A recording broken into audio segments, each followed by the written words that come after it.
Voilà, elle boit dans mademoiselle, tu vois, c'est l'effet cantillon, tu vois, je bois à la source. Pierre Ça m'a Jovanovic. braqué mon eau. Pierre Jovanovic, bonjour. Bonjour, comment ça va? Ça va et vous? Très bien. Ça va. Ça commence fort, hein. Oui, oui, ça commence fort. Oui, oui, j'allais boire de l'eau, mais mademoiselle a décidé de. Bon, attendez, je vais poser ça. Allez, je bois mon café là. Bah, vous allez la voir boire directement à la source. Bienvenue sur Indépendance Live TV. Merci à vous et merci à tous vos spectateurs qui nous suivent. Bah, ça va faire 10 ans bientôt. Vous vous rendez compte, ça ne nous rajeunit pas, hein. 10 ans de crise, de retournement et pour au final le grand événement. Vous savez, un jour, il y a très longtemps, je vous ai parlé du grand événement. Je ne savais pas à quoi ça ressemblerait. Moi, je pensais sincèrement que ça serait l'arrêt, si vous voulez, de tous les distributeurs. Mais en fait, quelque part, c'est la même chose, si vous voulez. Tout a été arrêté, quoi. Oui, oui. Donc, aujourd'hui, Tout a été arrêté. nous sommes le 16 février 2021. Oui. Dans les médias officiels, on ne nous parle pas trop de l'économie. Quel est l'état actuel de l'économie en France et dans le monde? Bah, écoutez, l'état de l'économie européenne est absolument catastrophique, hein, ça va de soi. C'est même pire, si vous voulez, qu'avant avant les confinements, ça va de soi.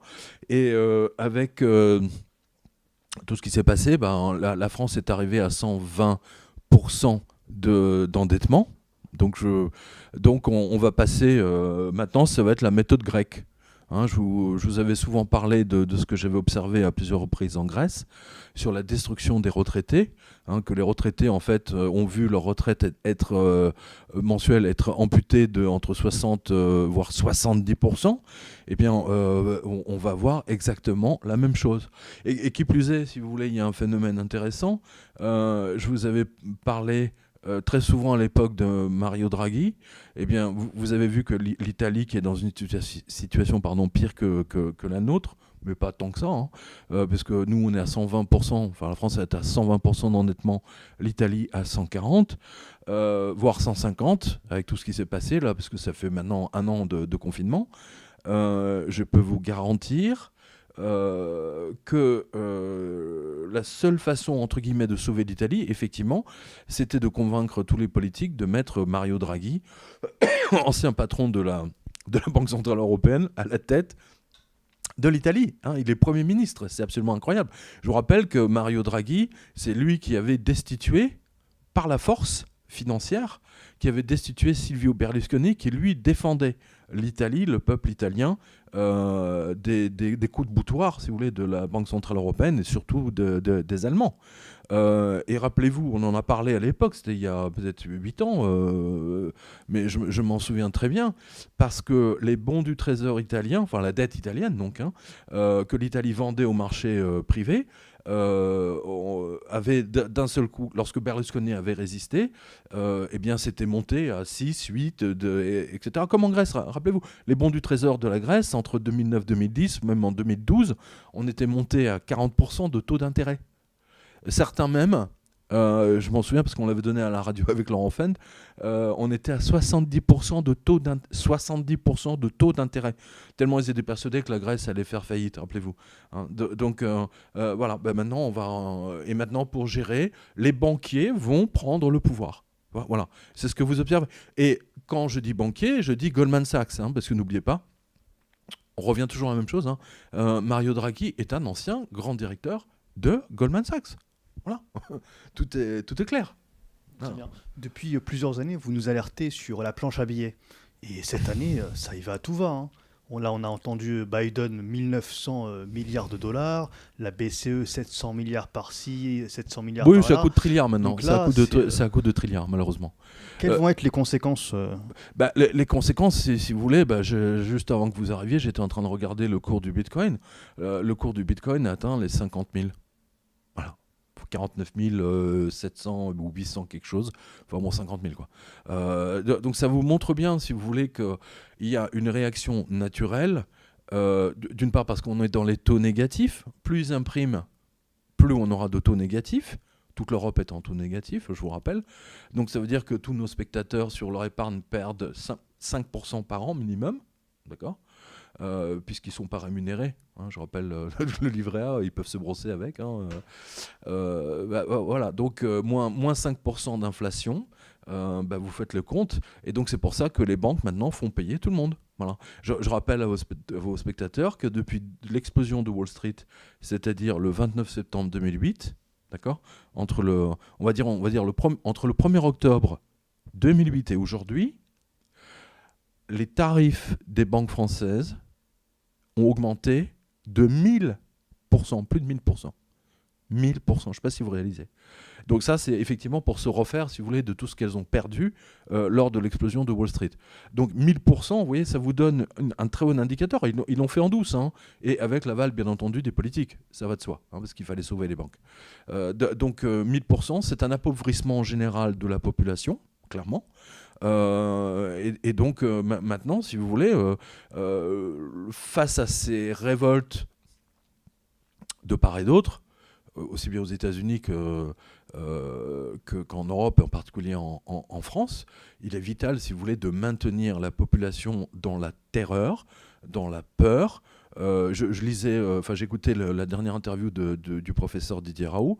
Il disait qu'il fallait arrêter de terroriser les Français en disant le nombre de morts tous les jours, parce qu'en fait, ce qu'on va obtenir, c'est effectivement un plus grand nombre de gens qui vont péter des plombs et qui se retrouvent en psychiatrie. Et d'ailleurs, le nombre d'adolescents et de gamins qui ont été internés en psychiatrie a augmenté de 100% en l'espace d'un an. C'est dramatique. Les conséquences, si vous voulez, sont dramatiques, hein, de ce confinement. Il y a plus de fumeurs maintenant. Le nombre de gens qui avaient arrêté de fumer, hein, je l'ai donné dans ma dernière revue de presse. Il y a une hausse incroyable aussi des antidépresseurs. Oui, la cigarette est une forme d'antidépresseur ou de calmant, comme vous voulez, hein, ou d'excitant, suivant les moments. Donc aux États-Unis, par exemple, la vente de cigarettes a doublé. C'est réussi, hein, de la part d'un ministère de la Santé. Non, mais je ne sais pas si vous réalisez quand même, c'est énorme. Hein. Vous dites que les banquiers vont vouloir faire payer aux citoyens toute cette dette, mais c'est pas un peu paradoxal puisqu'ils les empêchent de travailler? Non, mais c'est volontaire, si vous voulez. C'est une mise en esclavage. D'accord ? Je me souviens de vous avoir dit, il y a très longtemps, je pense que c'est l'une de nos premières interviews, lors de la Révolution française, hein, lors de la révolte, hein, du 14 juillet, 13-14 juillet, etc., les gens n'avaient pas de carte de crédit, d'accord, donc ils n'étaient pas endettés, hein, ils n'avaient pas de facture qui arrivait à la fin du mois, tout ce qu'ils devaient acheter, c'était des bougies à manger. Hein, les bougies, c'était l'EDF local, hein, c'était à domicile, littéralement. Donc ils n'avaient pas d'attache, ils n'avaient pas de bond, comme on dirait en anglais. Ils n'étaient pas attachés à quoi que ce soit, ils pouvaient massacrer les gardes et les soldats. Ils s'en foutaient complètement. Aujourd'hui, si vous voulez, la quasi-totalité de la population française a des dettes ou des crédits, peu importe. Donc ils sont tenus. Hein. Je rappelle, ils sont tenus. Plus vous endettez les gens, plus vous les tenez. Napoléon disait « la main qui donne est au-dessus de la main qui reçoit ». Exactement, voilà, vous avez tout résumé. Enfin, il a tout résumé, il a même très bien. Vous savez, il a dit aussi de mon vivant, il n'y aura jamais de papier-monnaie. Hein, je rappelle, hein, c'est important. Pourtant, là, on veut nous enlever l'argent liquide avec l'euro numérique, etc. Oui, vous avez vu, vous avez vu, c'est un sujet dont on parle souvent ensemble, hein, c'est ce qui m'a valu d'être nommé le pape de la conspiration par le monde. On avait fait une grosse interview sur la fin de l'argent liquide en 2017. Exactement. Et les médias en parlent en 2020. Mais qu'est-ce que vous avez eu? Rappelez-vous, au mois de mars l'année dernière, qu'est-ce que vous avez eu dans tous les journaux? Je me souviens d'un titre du Figaro. Fin de l'argent liquide. Ouais, non, mais attends, non, mieux que ça. Indépendamment de ça, oui, effectivement, mais mieux que ça. Les billets de banque transmettent le coronavirus. Évitez de toucher aux pièces de monnaie et aux billets de banque. Le fait que vous fassiez votre code bancaire sur un truc sur lequel il y a... dans le parking ou dans le métro, etc., où vous avez 3000 personnes ou 30 000 personnes, il n'y a pas de souci. Hein, mais les billets de banque, non mais c'est n'importe quoi. Vous voyez ce que je veux dire? Donc là, ils sont arrivés, si vous voulez, la solution pour tenir le peuple et pour sauver les banques, effectivement, c'est supprimer l'argent liquide.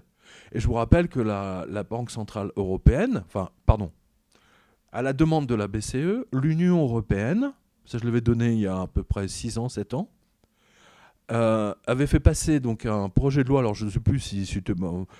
qu'en cas de problème d'une banque européenne, la population, vous n'aurez pas le droit de vous approcher de plus de 50 mètres d'une banque, enfin, de vous trouver sur le même trottoir, grosso modo. Vous voyez.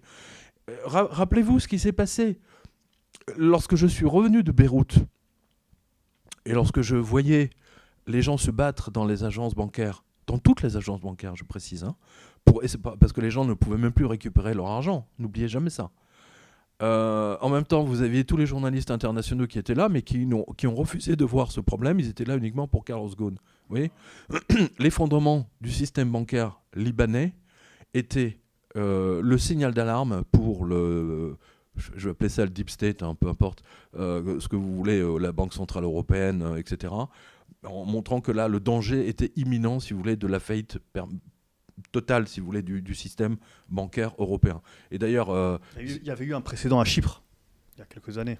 Oui, bien sûr, mais attendez, Chypre, n'oubliez pas, en plus c'est l'Europe. Hein, mais il y en a eu 2 précédents, n'oubliez pas. Il y a eu la Grèce, Chypre d'abord, la Grèce ensuite. Hein, j'étais sur le terrain à l'époque, j'étais aussi bien à Chypre qu'en Grèce. Hein. Vous pouvez retrouver tous mes reportages de l'époque. Hein, vous avez l'onglet reportage sur jevonnevic.com. Voilà, quotidien.com est un tremplin, hein, je précise.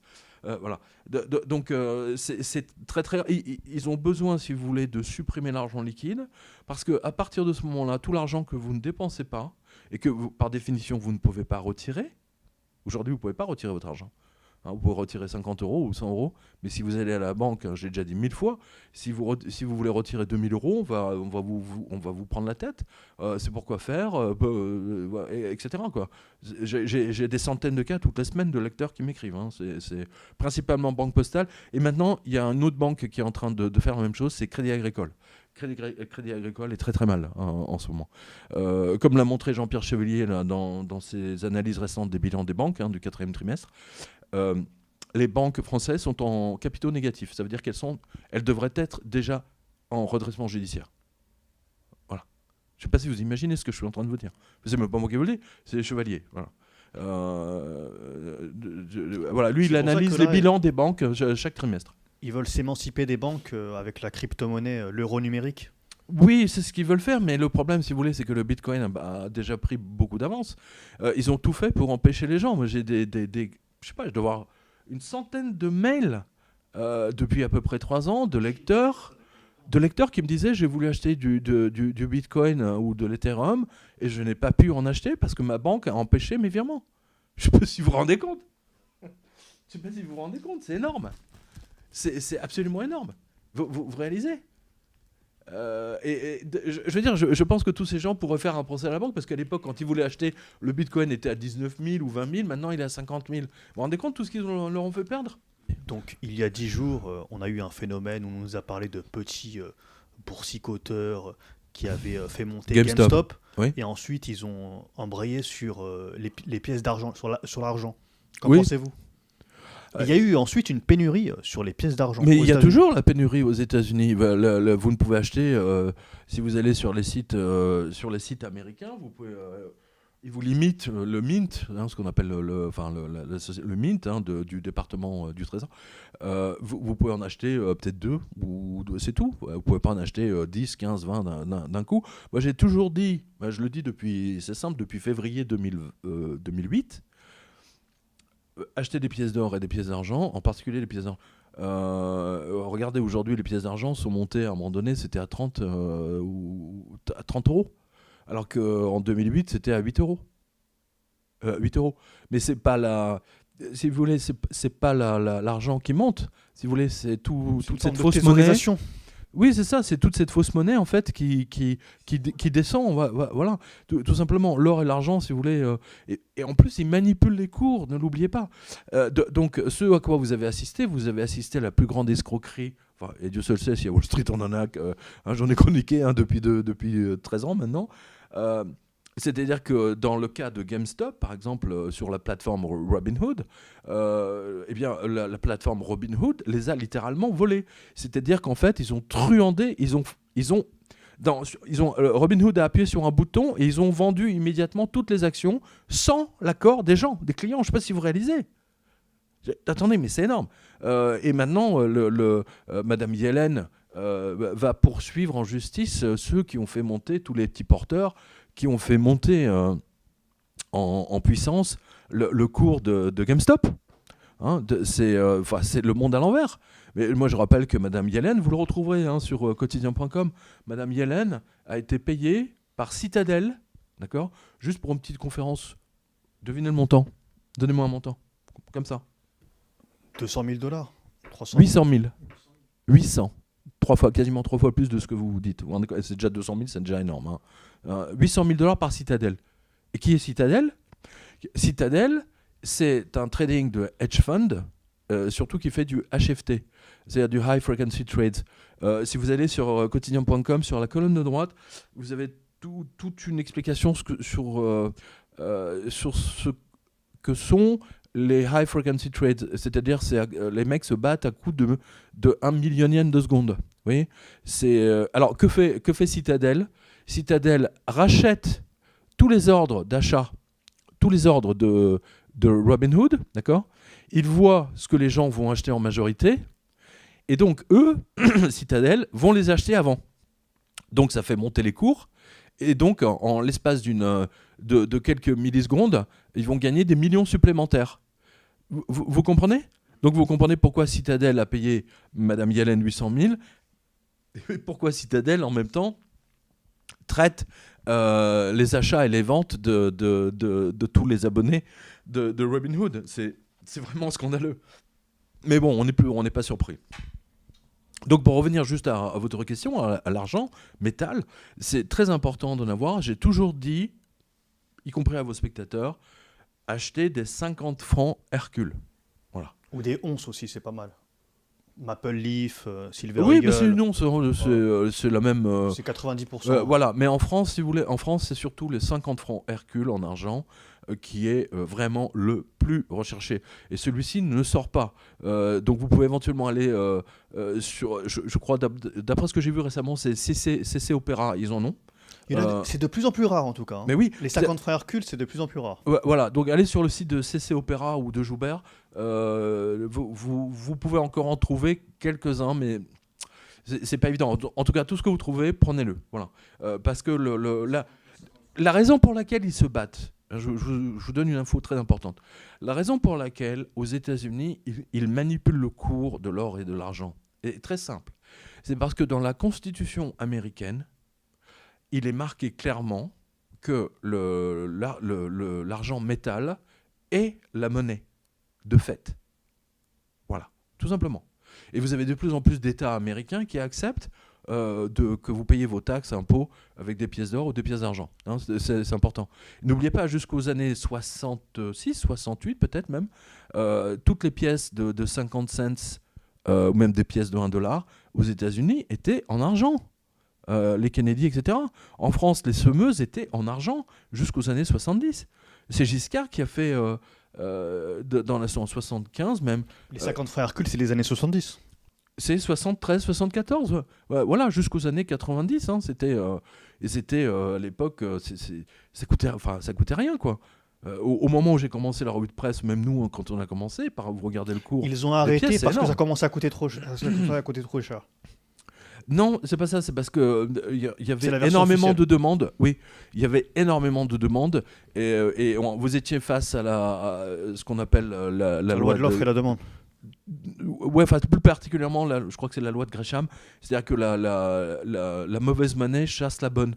Autrement dit, les gens gardent les pièces d'argent, ils les sortent pas, et ils préfèrent utiliser les billets, mais ils gardent les pièces d'argent. Hein, voilà. Dans ma famille, moi je me souviens de mon oncle qui avait un vase, vous savez, les grands vases chinois, là, vous savez, des vases comme ça, hauts comme ça, et c'était rempli de pièces de 50 francs Hercule. Les pièces de 50 centimes d'euros sont en cuivre, mais quand on fait par rapport au poids, ça vaut... Par exemple, ça vaut rien. 50 centimes, mais de toute façon, ils veulent centimes. supprimer, hein, vous avez vu. Il est de plus en plus question, si vous voulez, de supprimer toute la monnaie. Hein. Voilà. Toutes les pièces de 1 centime, j'ai vu passer plein d'infos là-dessus, ils veulent supprimer ça. Les pièces rouges. Oui, voilà, c'est ça. Après, les jaunes, après. Enfin plutôt jaunes, voilà. Rouge et jaune même, ils veulent les supprimer. Mais c'est un pas de supplémentaire, si vous voulez, vers la suppression totale de l'usage du liquide. Aujourd'hui, on va vers, si vous voulez, avec cette pandémie, on va vers le contrôle total de la population, puisque vous avez vu, pas plus tard que ce matin, maintenant, BFMVC vous vend les zones vertes. Et ils ont trouvé personne d'autre en France pour leur vendre ça aux Français. Ils ont trouvé un professeur d'université suisse. Vous voyez, c'est-à-dire que vous aurez des zones vertes dans Paris ou dans les autres villes en province, où les cinémas, les restaurants, les bars seront ouverts. D'accord ? Les magasins seront ouverts. Et vous ne pourrez pénétrer dans ces zones vertes, entre guillemets, uniquement si vous avez votre vaccin ou votre passeport vaccinal. Donc vous allez voir l'instauration du passeport vaccinal. Et n'oubliez pas, notre ami Blind Masters a été nommé au comité directeur de ID 2020, qui est un plan de Bill Gates supplémentaire, qui, en fait, c'est un plan global pour une seule pièce d'identité de toute la population mondiale, dans lequel vous aurez votre passeport, votre carte d'identité, votre carte de crédit et surtout vos vaccins. Comment ça se fait qu'on nous avait parlé de passeport vaccinal il y a plusieurs mois, et là ils sont en train de ramer avec les vaccins? Ça prend énormément de temps, ils n'ont même pas assez de doses pour ceux qui le souhaitent. Non, parce que si vous regardez, regardez sur ma revue de presse, il y a un graphique très intéressant que j'ai publié avec un article du Daily Mail, vraiment très intéressant. En fait, AstraZeneca, en fait, c'est un truc, c'est un vaccin Oxford, hein, ne l'oubliez pas. Et donc, les Anglais, de par le fait qu'ils sont indépendants maintenant, ils ont racheté tous les vaccins, ce qui fait qu'en France, vous n'en avez pas assez. Ce qui fait qu'en Espagne, vous n'en avez pas assez. En Italie, vous n'en avez pas assez. Tant et si bien que Macron, il y a encore une semaine, se demandait s'il n'allait pas acheter des vaccins russes. Oui, je ne sais pas si vous réalisez. Il y a 6 mois, on nous parlait de 600 millions de doses, 300 millions, 500 millions. Mais non, mais c'est que ça. Depuis un an, c'est que du mensonge. Attendez, on vous a dit qu'il y aura 500 000 morts aussi. Hein, ne l'oubliez pas. Hein. Ne l'oubliez pas. Là, vous êtes dans le mensonge permanent. Hein. Là, on est dans le livre 1984. Hein. C'est un univers totalement dystopien. Hein. Tout est inversé. Oui, c'est ça. Tout est inversé. Hein. Intéressons-nous au Big Tech. Donald Trump a mis en avant les Big Tech en les dénonçant. On va dire c'est le plus grand chef d'État qui les a dénoncés de cette manière-là. Oui. Et on a vu comment il a été censuré. Hein. Notamment sur compte Twitter, sur Facebook. Mais de partout. De partout. Mais ce qui est intéressant, je ne sais pas si vous avez vu cette info, datant du 11 janvier, Facebook ferme les comptes de responsables gouvernementaux ougandais. Mais pas que. Ougandais, et ils ont soutenu l'opposition. Twitter a fait pareil, etc. Donc maintenant, c'est Big Tech qui va dans chaque nation pour censurer tel ou tel, et qui fait les choix. Les Big Tech sont devenus, si vous voulez, l'ingérence numérique. Une arme. Vous savez, quand j'étais rédacteur en chef de France Câble et Radio, c'est là où j'ai réalisé ce que voulait dire le terme bras armé. D'accord ? France Câble et Radio, comme son nom indique, il y a du câble dedans. Et France Câble et Radio, en fait, était l'arme, le bras armé, de France Télécom, avant la privatisation, je précise. Et ils avaient des bateaux, des tankers même quasiment, avec des câbles sous-marins de fibres optiques, et c'est eux qui posent les fibres optiques dans les sous-sols. Vous voyez, personne ne connaissait France Câble et Radio. France Câble et Radio utilisait Internet avant même que ça s'appelle Internet. Hein, voilà. Donc aujourd'hui, sans les câbles, sans tous les fils, vous n'avez pas de communication. Vous êtes d'accord ? Ouais, voilà. Et bien aujourd'hui, Facebook, Twitter, Instagram, etc., sont devenus effectivement le bras armé de la politique étrangère américaine. Tout simplement. Démocrate. Version démocrate. C'est plutôt la version gauche. C'est-à-dire qu'en fait, si vous voulez, n'oubliez pas, les présidents de toutes ces sociétés informatiques ont pris le pouvoir. C'est eux qui donnent le là à la gauche, entre guillemets, américaine, c'est-à-dire aux démocrates. C'est eux qui pilotent maintenant. C'est eux qui définissent. Ils ont la capacité, si vous voulez, d'empêcher n'importe quel sénateur. Si un sénateur, même démocrate, ne leur convient pas, ils appuient sur un bouton, d'accord ? Et quand vous faites une recherche Google ou YouTube, etc., le mec, il sort pas en tête. Et en plus, ils n'acceptent pas la concurrence. On avait avec Parler comment ils les ont censurés. Exactement, ouais, voilà. C'est Amazon. Mais Amazon, pourquoi ? N'oubliez pas, Amazon a commencé... tout le monde pense Amazon livre, etc., achat, mais Amazon a une autre spécificité commerciale, c'est qu'ils sont de par leur expertise justement dans la vente en ligne et surtout les bases de données dans le monde entier, la CIA a confié à Amazon, c'était il y a 10-15 ans à peu près, la gestion de leur cloud à eux, de la CIA j'entends, d'accord ? Et donc c'est un contrat qui pèse je ne sais plus combien de milliards, hein, c'est pas 20 000 euros, hein, c'est du lourd, du très très lourd. Et donc la CIA, le patron de la CIA passe un coup de fil au patron d'Amazon, il dit bon écoute, il commence à nous casser les burnes, et voilà, et l'autre il appuie sur un bouton et voilà, et il est out, et par là a été out, il avait commis l'erreur de mettre son cloud entre guillemets, il l'a mis chez Amazon au lieu de le mettre chez IBM par exemple. IBM a effectivement un service cloud. Voilà, mais IBM est américain aussi. N'oubliez pas, moi, Facebook, rappelez-vous, il m'avait censuré. Avant les élections. J'avais 80 000 abonnés, ils m'en ont enlevé, ils m'ont censuré pendant 3 ans. Ils me l'ont rendu quand j'avais plus que 18 000. Et vous voyez, je suis en avance, hein. Mais eux l'ont vu que j'étais en avance. Ouais. Avant les élections, à chaque fois, c'est ça ? La censure. Non, Facebook, oui, c'était exactement. C'était voilà, parce que j'avais. Je m'en souviens. Je m'en souviens, j'avais posté ma liste des licenciements sur le compte Facebook de François Hollande. Et ça a fait un beans pas possible. Le dimanche, le jour des élections. Voilà, le jour du premier tour. Donc vous voyez que l'Élysée est dans le bain avec Facebook. On a vu, il a reçu. Hein. Macron a reçu Mark Zuckerberg plusieurs fois. Mais quand je dis ils sont dans le bain, je dis également autre chose. Le BAN, Bain & Co, qui est une émanation du Mossad, pilotée par une ancienne du Mossad, pilote le déconfinement de la France. C'est complètement dingue. J'en ai déjà parlé. Oui, c'est très important. Aujourd'hui, si vous voulez, en France, vous n'avez plus de pouvoir. Le pouvoir est parti à Bruxelles, mais depuis longtemps maintenant, hein, depuis 20 ans. Et maintenant, ce sont les Américains qui donnent le là. N'oubliez pas, François Hollande avait pris comme conseillère économique, pour remplacer Macron, il avait pris une nana de la Bank of America. C'est pas rien quand même. Il n'y a personne à la BNP ou Société Générale ? Bon, vous me direz, vu l'état des banques, ça fait pas sérieux, si vous voulez, d'être conseiller en même temps à l'Élysée quand vous venez d'une banque en faillite, quoi. Vous nous avez parlé des licenciements tout à l'heure. Comment ça se passe actuellement en France ? Au niveau des licenciements, on n'en parle pas trop. Alors si, vous avez aujourd'hui une dépêche qui est sortie de l'AFP, comme quoi le chômage a baissé. C'est-à-dire que le chômage en France a baissé de 9% à 8%. Mais ils se foutent du monde. Alors comme ils savaient que tout le monde allait se marrer, ils ont même dit mais l'INSEE dit que... Tu parles. Je veux dire, tout le monde sait que c'est un foutage de gueule et que là, quand on va se réveiller, ça va être un massacre.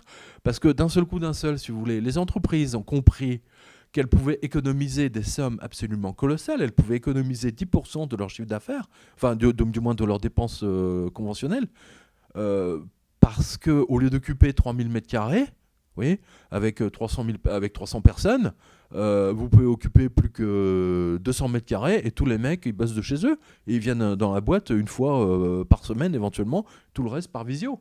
C'est-à-dire que là, toutes les habitudes vont changer.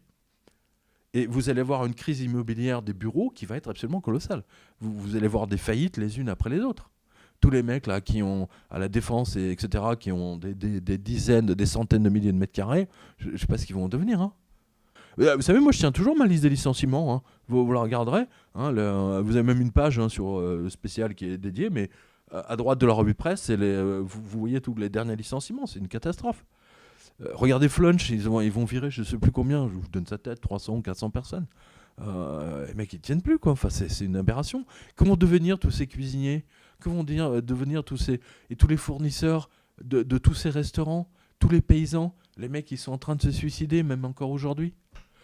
Là, on a retrouvé la gendarmerie. Là, J'ai vu des jeunes lycéens, pas loin de chez moi, il y a un centre commercial à côté d'un lycée. Oui. Vous savez qu'ils prennent leur sandwich, pour ceux qui n'ont pas accès à la cantine, ils prennent leur sandwich dans le centre commercial. Oui. C'est interdit de manger dans le centre commercial parce qu'il y a le virus. Il faisait moins 2 degrés. Il y en avait qui mangeaient dehors, mais j'ai vu une centaine d'étudiants en train de manger dans le parking où il y a les voitures et les caddies. Non, mais c'est du grand n'importe quoi. Des lycéens. Oui. Des gamins de 15-16 ans, quoi. C'est incroyable. J'ai vu ça, je me suis dit, on est où là ? C'est ce que j'allais vous dire. La gendarmerie Alors, je ne sais plus dans quelle région, je suis passé en Lozère. Ils ont retrouvé une ferme. Il y a 200 brebis qui ont été massacrées.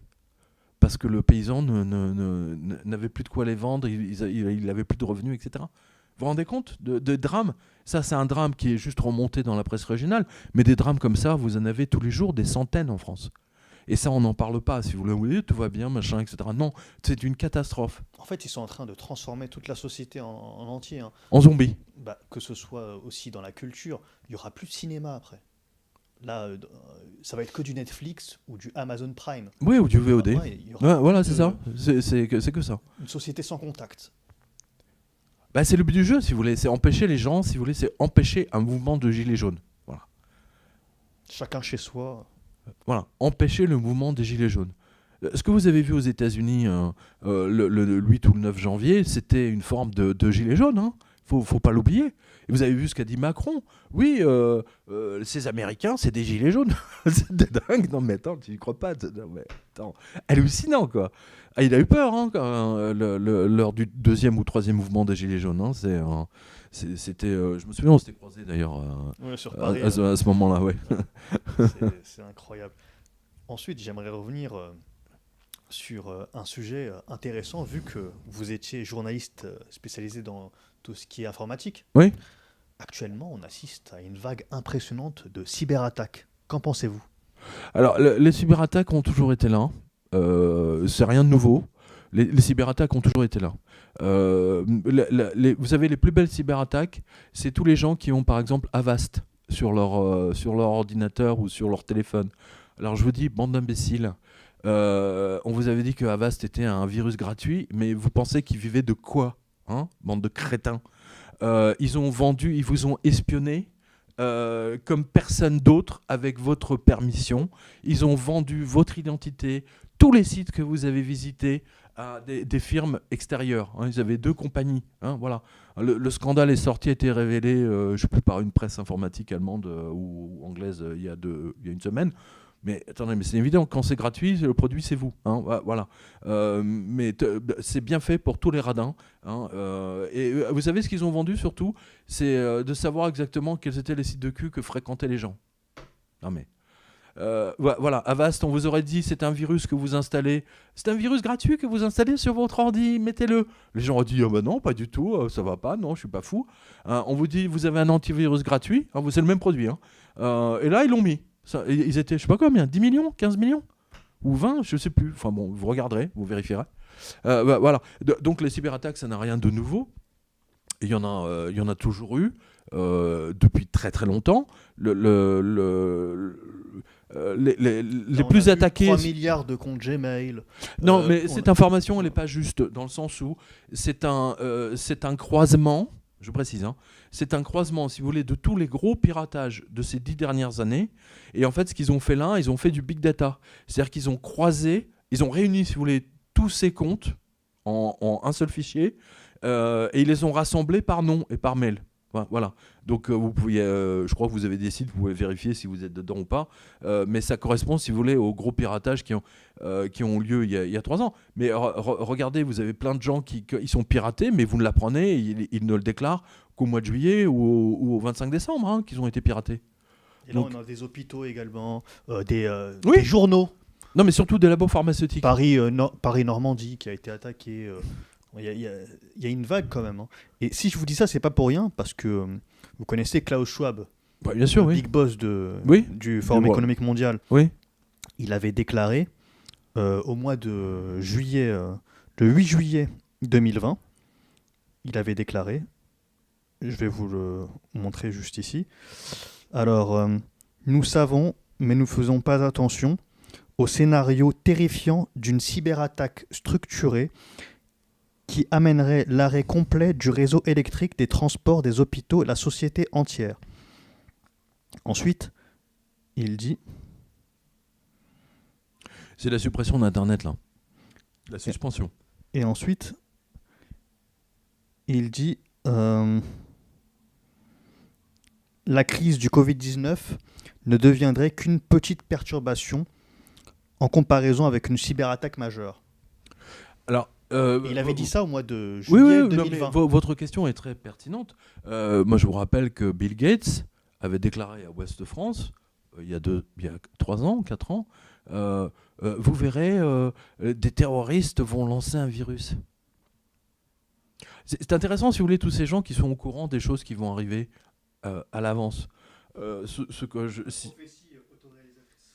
oui, enfin, dans le genre, voilà, vous dites, tiens, la BNP va être piratée d'ici 15 jours, et en fait, vous le savez parce que c'est vous qui allez le faire. Vous voyez, c'est un peu l'idée. Bah, c'est exactement ça. Je rappelle, si vous voulez, que comment dire, en ce qui concerne, par exemple, les virus, l'Union européenne avait mis en place dès 2017 un plan, ce qu'ils appellent, entre guillemets, une feuille de route vers la vaccination globale de la population avec un carnet de vaccination, un passeport de vaccinal. Donc c'est amusant, si vous voulez, que tout ça arrive en même temps. Vous voyez, Mais tout ça fait partie de la même chose. Ce qui est inquiétant, c'est que toutes ces cyberattaques arrivent dans un contexte où ils sont en train de digitaliser au maximum Oui. la société. Bien sûr. Bien sûr, mais je ne serais pas du tout surpris. Attendez, est-ce que vous avez vu que Bouygues Télécom, tous les gens qui sont clients de Bouygues Télécom, ils ont été en panne pendant 15 jours, 3 semaines, non ça a été réparé que récemment. Mais tout le mois de janvier, tout était en panne. Ils n'avaient plus d'Internet. Oui. Et ça va arriver de plus en plus souvent. Parce que ça va les arranger, si vous voulez. Plutôt que de dire que ce sont les banques en faillite, ils arrêtent un cyberattaque, on arrête tout Internet. Ouais, c'est le froid, c'est le Voilà, virus, c'est ça. C'est ça. C'est très intéressant. Et tous les gens, par exemple, Bill Gates a fait une interview hier sur ABC, ou CBS, je ne sais plus. Il disait, de toute façon, maintenant, il faut abandonner le pétrole, le machin. Il faut plus manger de viande. Et j'ai vu que l'Union européenne a passé une loi Exactement, en autorisant les vous insectes. vous pourrez manger des cafards. Enfin, c'est-à-dire, vous n'avez pas besoin de l'Union européenne, de la permission de l'Union européenne pour manger des cafards ou des moustiques. Non, mais la vente. ou des fourmis ou des sauterelles ou ce que vous voulez. Moi, je me souviens au Japon, ils mangent des sauterelles grillées. Hein. C'est un mef. C'est comme des cacahuètes pour nous, quoi. C'est un peu l'idée. Hein. Voilà, mais Bill Gates, si vous voulez, maintenant s'occupe de tout. Hein. Et à chaque fois, il y a des abattages de poulets ils disent oui, il y a un virus, la grippe aviaire, etc. La zoonose. Voilà, après, ce qu'on appelle les zoonoses. Et après, ils mettent en place leur viande artificielle. Exactement. Non, mais le sujet que vous avez abordé est très très important. Comme vous l'avez dit, je suis journaliste informatique depuis le début, donc des gens comme Bill Gates, Steve Jobs, Philippe Kahn, tous les gens de WordPerfect, de Lotus 123, etc., tous ces gens, je les ai connus, interviewés, etc., à une époque où personne ne savait qui c'était. Hein, c'est très important. Est-ce qu'il y a une différence entre eux et la nouvelle vague de type Zuckerberg, Elon Musk ? Non, parce que ce sont des digitaux. C'est-à-dire que n'oubliez pas, ce sont des programmeurs, hein, des programmeurs informatiques, et leur mental, si vous voulez, c'est 0 ou 1. 0 ou 1. 1 ou 0, et ainsi de suite. Hein, c'est que ça. Hein. Donc c'est totalement déshumanisé, quoi. Bah oui, par définition, si vous voulez, c'est déshumanisé, évidemment. Et en même temps, ils sont tous de gauche. Hein, le progrès. Voilà, c'est ça. Mais je reviens sur Bill Gates. Bill Gates veut que l'humanité, désormais, cesse d'abattre des animaux, des vaches, etc. Bon, je trouve ça finalement très bien, hein, c'est clair. Qu'on passe... mais peu importe, on va dire. Mais il veut surtout, il l'a montré. Il l'a montré depuis déjà des années. Je vous signale qu'il finance des usines qui récupèrent tous les égouts. Et donc, il fabrique un truc de synthèse. C'est-à-dire toutes les crottes, en fait, il les amalgame. Je suis désolé d'aborder un sujet comme ça. C'est sorti dans quel média, cette information ? Ah, mais si vous avez sur le site de Bill Gates, vous avez plein de... Il a un site à lui sur YouTube. Hein, vous avez la fondation Bill Gates aussi. Hein, vous avez plein et vous le voyez, où il goûte, justement, de la viande qui vient de la crotte humaine. Parce qu'ils ont récupéré si j'ose dire, la substantifique moelle qui aurait beaucoup plu à Rabelais. Voilà, ce type est... Je veux dire, il n'a aucun... Il n'est pas médecin, mais il vous dit de vous vacciner. Et maintenant, il va nous dire de ce qu'on doit manger et de ce qu'on ne doit pas manger. Oui, oui. Parce que c'est l'homme le plus riche, c'est un des hommes les plus riches du monde et qu'il a acheté tous les médias. Moi, je vous rappelle qu'il a filé 4 millions au monde, quand même, au journal Le Monde, entre autres. Voilà. Mais à toute la presse européenne et américaine. Et d'ailleurs, il y a un article qui s'est sorti sur le site Le Monde Informatique, vous connaissez? Le monde informatique, je sais bien, j'étais directeur général des opérations Internet du monde informatique. Un article qui date du 21 avril 2020. Oui. Microsoft planche sur le minage de la crypto-monnaie via l'activité corporelle. Ils ont déposé un brevet. Oui, c'est le fameux brevet. 666. Ça rejoint notre livre, mon livre j'ai essayé de me 666. Aucun média mainstream en parle. Mais non. C'est incroyable. Mais non, c'est silence radio là-dessus. Sites spécialisés. Exactement, c'est la censure globale. Mais parce qu'il les a payés. Mais qu'est-ce que vous pensez de ça, de la crypto-monnaie via l'activité corporelle? C'est le but du jeu. Vous avez lu le brevet? Moi, je l'ai lu, le brevet. Le brevet. Si vous voulez, les gens vous disent sur la base de l'Apocalypse de Jean, etc. Bon, vous savez bien que c'est mon sujet. J'ai écrit un livre là-dessus. Voilà, j'ai écrit un livre là-dessus. Ça s'appelle 777. C'est grâce à ça que j'avais dit que le pape se ferait éjecter si mon décryptage est le bon. Et c'était le bon, par définition. Donc, voilà. Au départ, si vous voulez, c'est la puce. La puce, ce qu'on appelle la puce CP8, d'accord, qui a été inventée par Moreno et commercialisée par Bull en France, d'accord. La CIA a monté une opération contre l'usine qui fabriquait ces puces, qui s'appelait Gem Plus, d'accord, qui était à Gemenos, à côté de Nice ou Marseille, je ne sais plus. Donc ils ont récupéré tous les brevets et maintenant c'est américain. C'est-à-dire que toutes les puces que vous avez sur votre carte de crédit, d'accord, et qui comprend donc l'historique de vos achats, qui communique avec un distributeur automatique, d'accord, toutes les informations de la puce, donc il y a un échange qui se fait par les contacts, d'accord, c'est ce qui vous permet de retirer 200, 300 euros d'un distributeur automatique. On est d'accord, c'est la puce, juste la puce, ok. Cette puce, si vous voulez, vous l'avez déjà avec vous, elle est déjà sur vous, qu'elle soit dans votre porte-monnaie n'a aucune espèce d'importance. Aujourd'hui, vous avez de plus en plus de firmes qui se spécialisent, si vous voulez, dans le fait d'implanter cette puce directement dans votre pouce ou dans la main, ici par exemple. Je ne sais pas si on voit bien, là, ici, parce que c'est de la taille d'un grain de riz. C'est pour ça que chez Amazon, on peut payer avec la main. Oui, voilà, c'est ça. Bien sûr, donc vous posez votre main et vous payez, vous n'avez même pas besoin des empreintes digitales. Voilà, donc c'est ça. Et si vous voulez, cette puce est alimentée, si vous voulez, comme les montres, vous savez, comme les montres automatiques anciennes, qui seront montées par le mouvement cinétique de tous vos mouvements, tout simplement. Donc c'est ça. Et à partir de ce moment-là, si vous voulez, cette puce peut communiquer, puisqu'elle a de l'énergie, donc elle peut communiquer.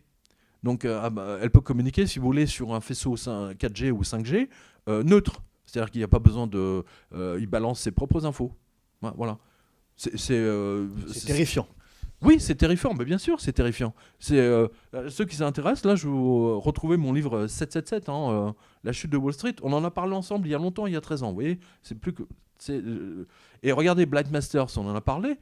Elle est dans la société qui va mettre tout ça en place, qui s'appelle ID 2020. Le président de ID 2020, c'est M. Gagné, et elle est au conseil d'administration. Que fait Blind Masters au conseil d'administration de l'identification mondiale de chaque citoyen? Je vous le demande. C'est intéressant. On voit l'alliance entre Big Tech et la banque. Oui, banque. Vous savez, n'oubliez pas, puisqu'on est dans le sujet, c'est pour ça que je vous dis que tout a été prévu. Tout, absolument, a été prévu. Ils ne peuvent pas prévoir ça du jour au lendemain. Ils ne peuvent pas mettre tout en place ça. Mais je vais vous donner une preuve supplémentaire. Regardez. Je vous donne une preuve supplémentaire. Bill Gates a signé un accord avec Mastercard. Il y a Visa et Mastercard. C'est les deux unités mondiales de cartes de crédit qui vous permettent de payer dans 192 pays. D'accord, et dans je ne sais pas combien de devises différentes. Il a filé je ne sais plus combien de millions, peut-être 3, 4, pour que Mastercard développe une application téléphone afin de suivre les gens si jamais ils étaient malades. Et ça date de 2017 de mémoire, ou de 2018. Et je vous rappelle qu'au Nigeria, Bill Gates, donc via sa fondation, est déjà en train d'implanter les puces avec carte d'identité vaccinale sous la peau. C'était au Kenya, je crois, non? Ou au Kenya, je sais C'était au plus. Kenya. Oui, enfin, vous savez, il va avec le, Ouais. comme il finance également le Gavi, il le fait d'abord en Afrique, voilà, mais il est déjà en train de le tester. C'était à la une Du monde. du Monde, En 2019, décembre 2019, ils en parlaient. 2017. Non, mais il y avait un gros article là-dessus sur le Kenya, Oui, sur les bon, puces. peu importe, le on est carnet d'accord. de puces, On est d'accord, vous confirmez. le journal Le Monde, Oui, décembre mais 2019. rappelez-vous quand cet article est sorti, le 20 décembre, de mémoire. 20 décembre. C'est pour que personne ne le voit. Terminé. Voilà. Et ça se trouve, c'était même pas dans le journal papier. C'était sur Internet. Ouais. Voilà. On peut le retrouver. Moi, j'ai fait une capture écran parce que. Ouais, parce que ça part vite. Parce que, comme il y a des gens, vous savez, des fois, vous avez sur YouTube, ouais, mais c'est tout ça des conneries, machin. Non, connard, c'est pas des conneries, c'est la réalité. Ouvre les yeux. Hélas. Mais ce qui est incroyable, c'est qu'il y en a beaucoup qui veulent pas encore croire à tout ce qui se passe. Ils sont dans Oui, le mais déni je vous total, ai toujours dit, on est le en déni. 1940. On est en 1940.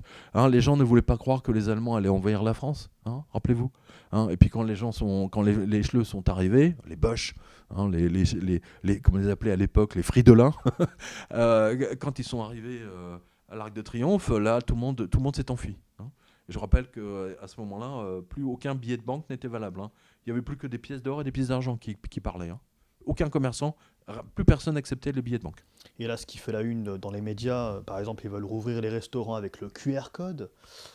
Ça va avec le vaccin, hein. Ça va avec l'application. C'est ce que développé, c'est ce qu'a demandé Bill Gates à Mastercard de mettre au point. C'est une application de suivi, c'est-à-dire qui est liée donc à votre carte de crédit Comme en et Chine. en même temps à votre vaccin. Exactement. Ce qui va être mis en place, c'est une dictature 1984 à la chinoise, tout simplement. Une forme de crédit social, quoi. Mais exactement. Voilà. Vous savez, le fait qu'il y ait des zones vertes, il n'y a que les vaccinés qui pourront aller s'asseoir à une terrasse de café, ça vous dit tout. C'était ce matin sur BFM, en interview.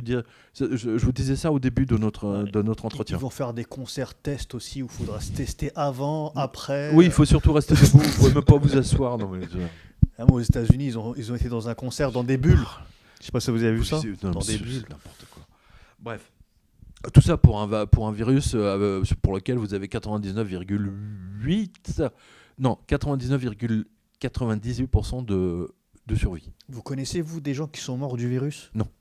Et vous connaissez du monde en plus. Oui, mais non, je connais des gens qui ont attrapé le virus, mais ils s'en sont sortis. D'abord, très simplement, oxygène, déjà, et puis hydrochloroquine. Ils s'en sont très bien sortis. Les gens qui meurent, vous savez, c'est 80% des gens qui meurent de soi-disant Covid. Ils meurent d'autres problèmes de santé qu'ils avaient déjà.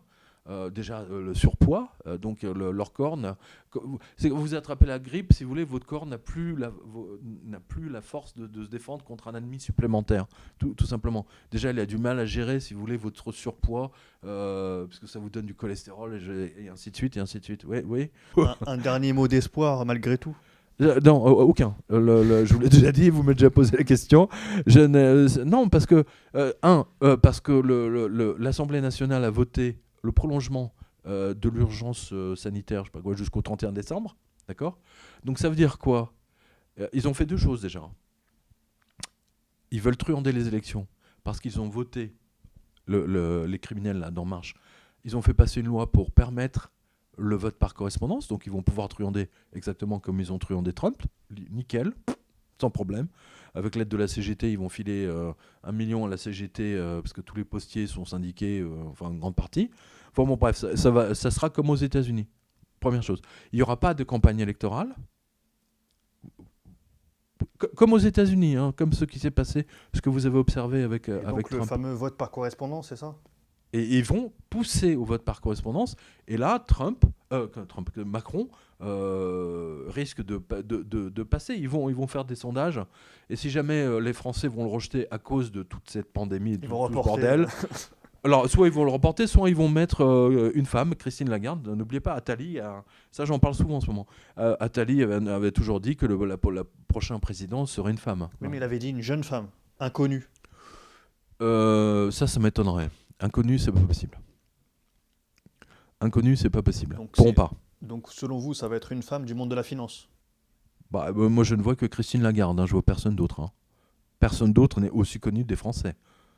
Vous ne pouvez pas, à 6 mois, à 1 an des élections, imposer quelqu'un qui sort de nulle part. Macron était quand même à l'Élysée, il était ministre. Enfin, vous voyez ce que je veux dire, il avait déjà un passé de plusieurs années avec Hollande. Enfin, que 2 ans, 3 ans maximum. Non, mais il était déjà connu, si vous voulez.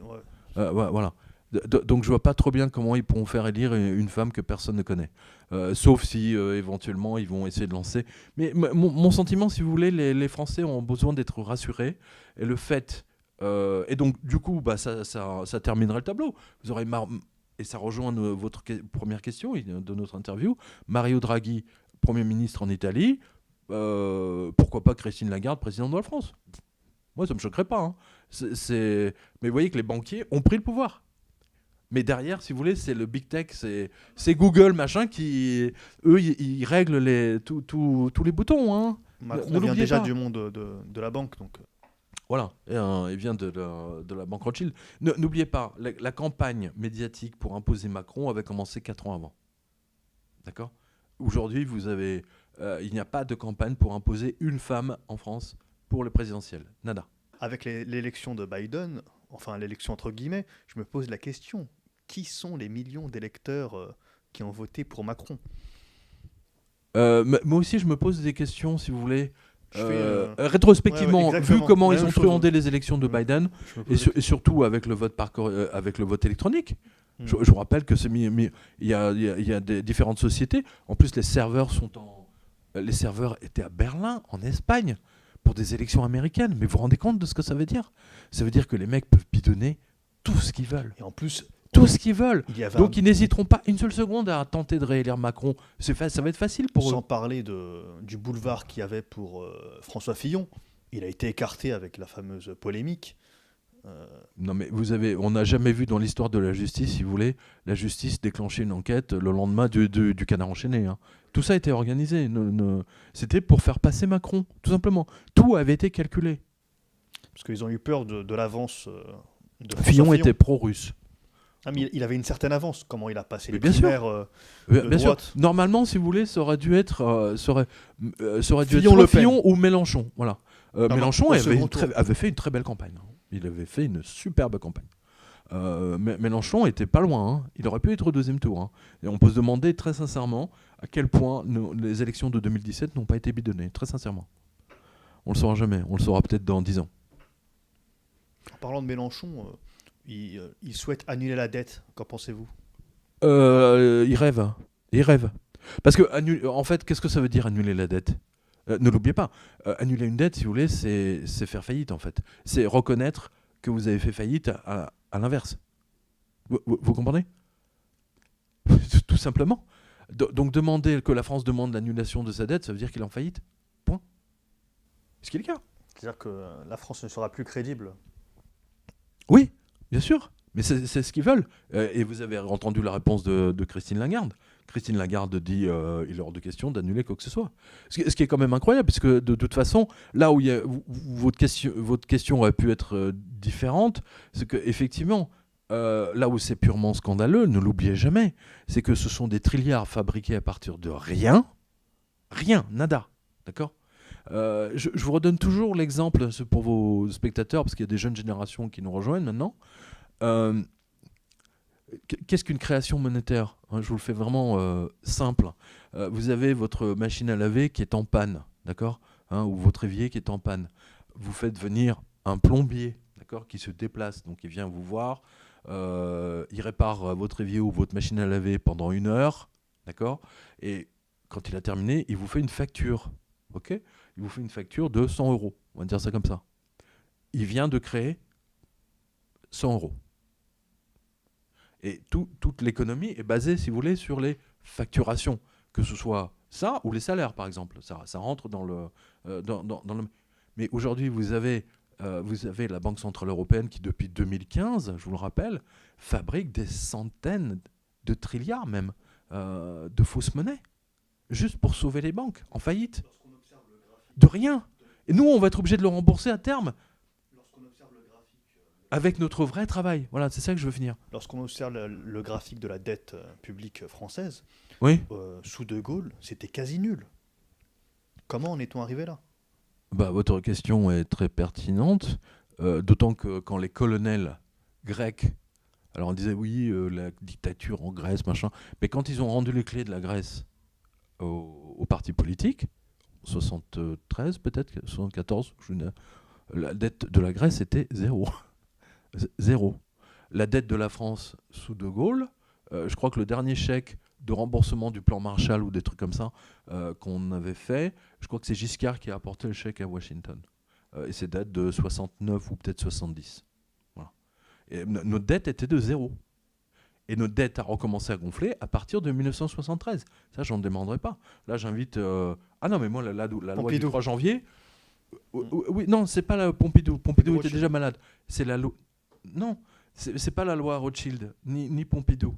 Même si Pompidou vient de la banque Rothschild. C'est la loi Giscard d'Estaing. C'est Giscard qui a fait passer cette loi. Parce qu'il a toujours défendu les intérêts des États-Unis. Ne l'oubliez jamais. Toujours. Et la dette a recommencé à partir de ce moment. Exactement, à partir de 74, 75.